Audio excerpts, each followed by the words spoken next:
थी, फिर मुझे लगा कि और मुझे पढ़ाना चाहिए और बच्चों को पढ़ाना चाहिए। मैं अपने घर से 3 किलोमीटर दूर जाकर के कोचिंग खोल देता हूँ, जहाँ पे 12-13 बच्चे हाई स्कूल के पढ़ाता हूँ। और जब रिजल्ट आता है तो स्कूल में तबाही मच जाती, क्योंकि रिजल्ट बहुत तगड़ा था। 2018 की बात है कि रिजल्ट बहुत तगड़ा आया था। फिर उसके बाद उसमें मेरा भाई भी था, जो कभी स्कूल ज़्यादा नहीं जाता था, लेकिन उसकी पहली रैंक आई थी पूरे स्कूल में। फिर उसके बाद वो घर पे पढ़ता था और मेरे साथ मेरे में कोचिंग में पढ़ता था। फिर होता क्या है, आगे देखते हैं, आगे क्या हुआ कि बहुत अच्छा मतलब लगा मुझे। 300 रुपया फीस पहली में मुझे मिली थी, फिर धीरे-धीरे करके बढ़ के महीने में 4000 5000 रुपए मैं कमाने लगा था। अगले साल से बच्चे बढ़ने लगे थे। फिर मेरे पापा वो मुझे इन्वेस्ट करना सिखाते हैं। पापा मुझे लेकर के जाते हैं और मुझे एक बाइक खरीद देते हैं, और बाइक मैंने अपने पैसों से खरीदी थी। मेरे पास 20,000 रुपया इकट्ठा हुआ था। 20,000 रुपया मैंने दे दिए और उसके बाद बाकी का सब लोन करा लिया। 55,000 रुपए का लोन था। टैक्स वैक्स मतलब सब ब्याज-व्याज मिला करके लगभग मुझे 5500 रुपया ही जो है देना पड़ता था। क्या देना पड़ता था मुझे?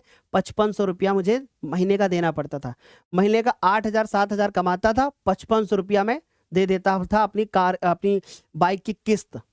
फिर जो वो 2-3 हज़ार रुपये महीने में मैं बचा लेता था, उससे मैंने एक लैपटॉप खरीदा था, जो कि मेरे पास आज भी है। आज भी है मेरे पास। मैं लैपटॉप चलाना नहीं चाहता था, लेकिन मैं 40,000 बचा करके लैपटॉप खरीदता हूँ। उसी समय मेरी जॉब लग जाती है, और जब जॉब लगती है तो उधर से मुझे बहुत पैसा मिलता है। जो मेरी जब जॉब लगी थी, लाखों में थी। सही बता रहा हूँ मैं आपको। पर मुझे मजबूरी में अपना चैनल बंद करना पड़ गया था। मैं लगभग 1.5 साल चैनल पे सही से काम नहीं कर पाया। फिर मुझे लगा कि नहीं भाई, ये जॉब मेरे लिए हानिकारक है, ये मेरी ज़िंदगी नहीं बनाएगी। मैं वापस आया और यूट्यूब पे पढ़ाना शुरू किया, ताकि मैं अपने साथ-साथ अपने बच्चों का भविष्य बना सकूँ। बस यही थी हमारी जर्नी। आप खुद सोच सकते हो, जो इंसान 10 रुपया कमाता है, उसने 8 रुपया इन्वेस्ट कर दिया है, 2 रुपया बचाया है, फिर बाद में उसका भी उपयोग कर लिया है। तो ऐसे ही याद रखना, अगर तुम आर्थिक रूप से कमज़ोर हो, अपने आप को इतना शिक्षित कर लो, अपने आप को इतना शिक्षित कर लो कि जब तुम अपने घर के वो बेटे बन जाओ, वो अपने घर की बिटिया बन जाओ आप, जो पूरी पीढ़ी को बदल दो। अगर तुम ये कर लेगा तो उससे बेहतरीन सुकून तुम्हें ज़िंदगी में कहीं नहीं मिलेगा। मैं वो हूँ जो पूरे दिन अपने आप को कमरे में बंद करके रखता था। 2020 सब कुछ त्यागा, रिश्तेदार त्यागे, अपने माँ-बाप के अलावा मैंने कभी किसी को समझा नहीं कुछ। अपने रिश्तेदार त्यागे, अपनी जवानी त्याग दी, अपने पूरे हर चीज़ को त्यागते चला गया मैं। अपने शरीर के बारे में ध्यान नहीं दिया मैंने। तो मेरी आँखें देख रहे हो ना, मेरे अक्टूबर के वीडियो देखो और मेरे अब के वीडियो देखोगे, तुम्हें फ़र्क नज़र आएगा, चेहरा बदल रहा है। अभी 2 डेढ़ महीने बाद जब पेपर एंड होगा, मेरी आँखें तुम्हें सूजी हुई दिखाई देंगी। पिछले साल के पेपर के टाइम के देख लो। पिछले साल की पेपर के देख लो, क्योंकि दिन-रात मैं इतनी मेहनत करता हूँ सिर्फ़ अपने बच्चों के लिए बस, और ये मेहनत मैं हमेशा करता रहूँगा। अपने बच्चों के लिए, अपने लिए, अपने सपनों के लिए।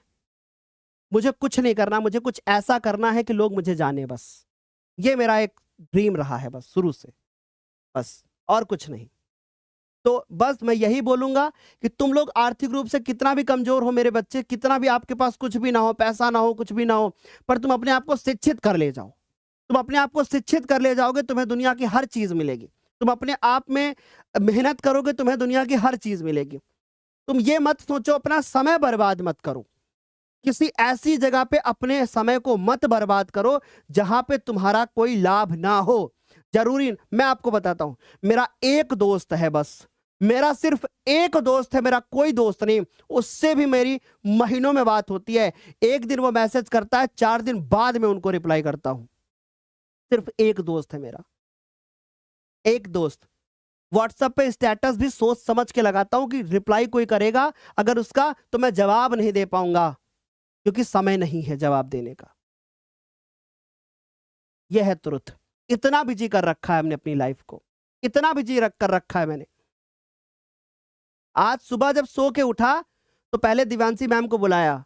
बेड से उठे नहीं, दिव्यांशी मैम को बुलाया और बोला कि आज शाम को एक्टिव पैसे वाली क्लास ले लेना, मैं तबीयत नहीं सही है। मैम बोली उठो नहाओ, शाम को पढ़ाना। सुन लो, दिस इज द लाइफ। उन्होंने मोटिवेट किया, उठो नहाओ और सुबह शाम को पढ़ाना। दिन में पीपीटी तैयार की पूरी। और अभी एक एक्चुअली क्या है मैं बताता हूँ, कोमल मैम हमारे यहाँ थी, पर कोमल मैम का सिलेक्शन हो गया है गवर्नमेंट जॉब में, राइट।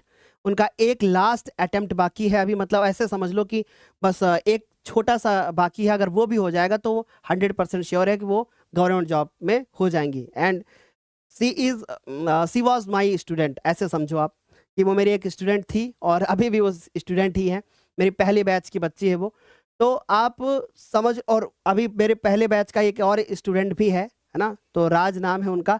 आज से उन्होंने ज्ञानोदय को ज्वाइन किया है और बस ज्ञानोदय का पार्ट बनना, हेल्प करना चीज़ों में, so many थिंग्स।